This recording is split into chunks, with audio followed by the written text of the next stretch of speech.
Printing your floor plan to scale allows you to measure the plan using ruler, just like a real architectural drawing. For example, at a 1 to 100 scale, 1 centimeter on paper equals 1 meter on floor plan.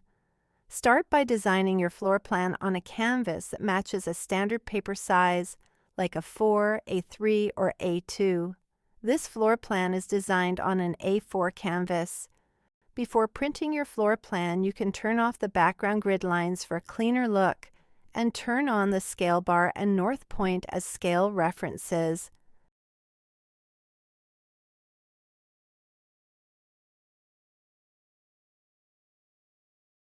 Since the canvas background is originally set to gray color, switch the slide background to pure white before exporting.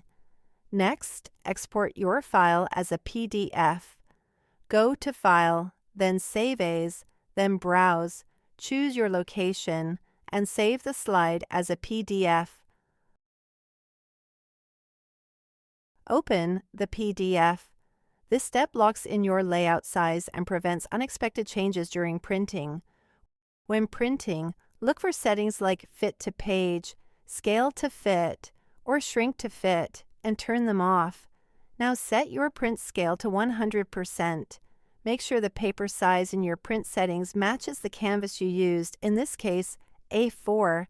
Before printing multiple copies, print one test version first and measure a known dimension with a ruler to confirm the scale is correct. If you'd like to print your floor plan in an Imperial scale or a different scale such as 1 to 50, refer to our guide for the correct percentage settings.